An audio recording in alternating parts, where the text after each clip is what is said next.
Please please madam. ధన్యవాదాలు అధ్యక్ష. ఉమ్మడి అనంతపురం జిల్లాలో రూరల్ డెవలప్మెంట్ ట్రస్ట్ అధ్యక్ష ఆర్డిటి ఒక గొప్ప వరప్రసాదం అధ్యక్ష. పేదల పాలిట కల్ప వృక్షం కూడా ఇది. ఈ ఆర్డిటి పార్టీలకును మతాలకును ఇంకా కులాలకు అతీతంగా పనిచేస్తూ ఉంటుంది అధ్యక్ష. ఈ సంస్థ విద్యా రంగంలోను, క్రీడా రంగంలోను, వైద్య రంగంలోను, ఇంకా గ్రామీణ పేద మహిళలకు అభివృద్ధి ఇంకా అభ్యున్నతికి చాలా సేవలు చేస్తారు అధ్యక్ష. ఏపీ తెలంగాణ రాష్ట్రాల్లో దాదాపు 3891 గ్రామాల్లోనూ ఇంకా 4.5 లక్షల మంది కుటుంబాల అభివృద్ధికి ఈ సంస్థ సేవ చేసింది అధ్యక్ష. అలాగే లక్షలాది మందికి కూడా చాలా వరకు దీని అభిమానం పొందారు అధ్యక్ష. SC/ST కాలనీల్లో స్కూళ్ళు ప్రారంభించారు. ఇంకా గ్రామీణ ప్రాంతాల్లో చెక్ డ్యాములు, రోడ్లు కూడా వేయించారు అధ్యక్ష.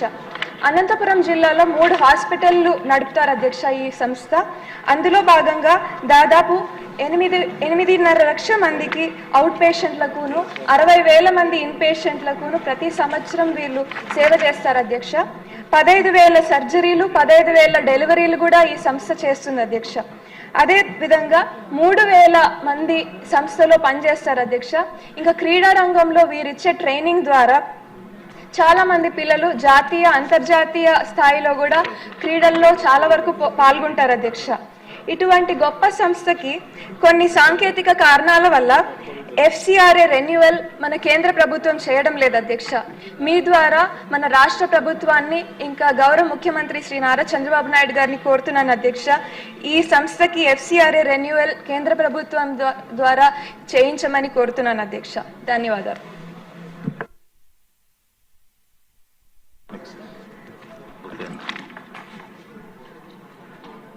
అతిథి గారు, ఎమ్మెల్యే గారు. ధన్యవాదాలు అధ్యక్ష. మనకి విడో పెన్షన్స్ అనేది మనకి 1 ఏప్రిల్ 2019 అనే తర్వాత ఎవరికైతే భర్తలు చనిపోయారో వాళ్ళందరికీ విడో పెన్షన్స్ అనేది వస్తుంది. కానీ 1 ఏప్రిల్ 2019 ముందు భర్తలు చనిపోయిన విడోస్కి మాత్రం పెన్షన్స్ అనేది రావట్లేదు. అది మీ ద్వారా సంబంధిత మినిస్ట్రీకి సాల్వ్ చేయాలని కోరుకుంటున్నాను. ధన్యవాదాలు అధ్యక్ష. ఆదిరెడ్డి వాసు గారు.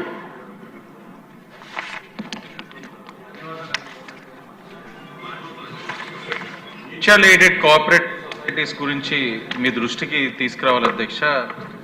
Jayalakshmi mutual aided cooperative society, Kakinada, Rajamahendravaram అధ్యక్ష. మార్ట్గేజ్లో ఉన్న డాక్యుమెంట్స్ కూడా రిలీజ్ చేసే పరిస్థితులు వస్తా ఉన్నాయి. సుమారు 3,70,00,000 విలువ చేసే డాక్యుమెంట్స్ అన్ని కూడా మార్ట్గేజ్లో ఉండగా కూడా రిలీజ్ చేయడం జరిగింది అధ్యక్ష. స్వతహాగా ఈ కోఆపరేటివ్ సొసైటీస్ అన్నది ఏపీ MACS 1995 యాక్ట్ కింద, అంటే సుమారు 30 సంవత్సరాల కింద ఉన్న యాక్ట్ తోటి ఇప్పుడు నడుస్తూ ఉన్నాయి అధ్యక్ష. దానికి ముందు 1964లో తెచ్చిన యాక్ట్ అది. అలాగే ఈ బ్యాంక్స్కి ఆడిట్ కానీ తనిఖీలు కానీ ప్రభుత్వం ఒక ప్రమేయం లేకుండా ప్రైవేట్ వ్యక్తులతో జరుగుతూ ఉన్నాయి. అంటే వాళ్ళకి వారు ఓన్ ఆడిట్ చేసుకుంటా ఉన్నారు, ఓన్ బ్యాలెన్స్ షీట్స్ అన్ని కూడా డిక్లేర్ చేసుకుంటున్నారు. దీనివల్ల సామాన్య ప్రజలు చాలా వరకు నష్టపోతా ఉన్నారు.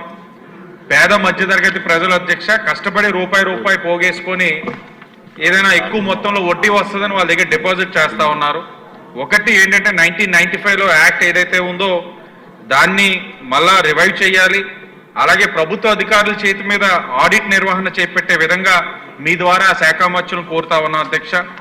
అలాగే ప్రజలు ఏదైతే ఉన్నారో వాళ్ళు ఇబ్బందులు పడతా ఉన్నది ఇదేదే నా నియోజకవర్గమే కాదు, రాష్ట్రంలో చాలా సొసైటీస్ ఇవన్నీ కూడా ఇలా జరుగుతూ ఉన్నాయి అధ్యక్ష. రోజు రోజుకి బయటపడతా ఉన్నాయి. వాటన్నిటిపైన కూడా ప్రభుత్వం ఒక పర్యవేక్షణ నుండి యాక్ట్స్ అన్నిటిని కూడా మళ్ళా ప్రస్తుత పరిస్థితులకు అనుగుణంగా అమెండ్ చేసుకోవాల్సిన పరిస్థితులు ఉన్నాయి. అవన్నీ కూడా మీ ద్వారా మంత్రి గారిని దృష్టి సారించవలసిందిగా కోరుతున్నాం అధ్యక్ష. ధన్యవాదాలు. ధన్యవాదాలు అధ్యక్ష. నేను రాయలసీమ అత్యంత వెనుకబడిన కర్నూలు జిల్లా పశ్చిమ నియోజకవర్గాలు ఆదోని నుంచి మాట్లాడుతున్నాను అధ్యక్ష. ఎటువంటి అభివృద్ధికి నోచుకోనటువంటి పశ్చిమ నియోజకవర్గాలు ఆదోని, మంత్రాలయం, ఆలూరు, పత్తికొండ, ఎమ్మిగనూరు ఇవన్నీ కూడా ఎటువంటి సంక్షేమానికి అభివృద్ధికి నోచుకోవట్లేదు. ఎందుకంటే మీరు జిల్లా పటం చూస్తే కర్నూలు జిల్లాలో కర్నూలు జిల్లా కేంద్రం ఎక్కడో ఒక మూల ఉంటుంది అధ్యక్ష. మా నియోజకవర్గాల నుంచి ఎవరైనా జిల్లా కేంద్రానికి వెళ్ళి పని చేసుకోవాలంటే నువ్వు 100 నుంచి 150 కిలోమీటర్లు ప్రయాణం చేయాల్సిన పరిస్థితి ఉంటుంది అధ్యక్ష. రెండోది, జిల్లాలకు నిధులు కేటాయించిన సందర్భంలో రాష్ట్ర ప్రభుత్వం కానీ కేంద్ర ప్రభుత్వం కానీ సగానికి పైగా నిధులు జిల్లా కేంద్రమైన కర్నూలుకు పెడతారు. అది ఎక్కడో హైదరాబాద్ నుంచి బెంగళూరు హైవేలో ఉంటది. మా నియోజకవర్గాలకి ఎక్కడా కూడా అభివృద్ధికి డబ్బులు రావట్లేదు అధ్యక్ష. ఇంకా దారుణమైన విషయం ఏంటంటే మాకు అధికారులు దొరకలేదు అధ్యక్ష. 10 మంది అధికారులు మా నియోజకవర్గాల్లో ఉండాల్సి వస్తే 5 మంది కూడా రారు అధ్యక్ష. జనాభా 80% మా నియోజకవర్గాల్లో ఉంటే అభివృద్ధి మాత్రం కేవలం 10% కూడా ఉండట్లేదు. ఎన్నో దశాబ్దాలుగా ఆదోని కేంద్రంగా ఆదోని మంత్రాలయం, ఆలూరు, పత్తికొండ, ఎమ్మిగనూరులకి ఒక ప్రత్యేక జిల్లా ఏర్పాటు చేయాలన్న సెంటిమెంట్ కూడా ప్రజల్లో ఉంది. దీన్ని పరిశీలించాల్సిందిగా ఈ జిల్లాని ప్రత్యేకంగా ఏర్పాటు చేయాల్సిందిగా ప్రభుత్వాన్ని కోరుతున్నాను.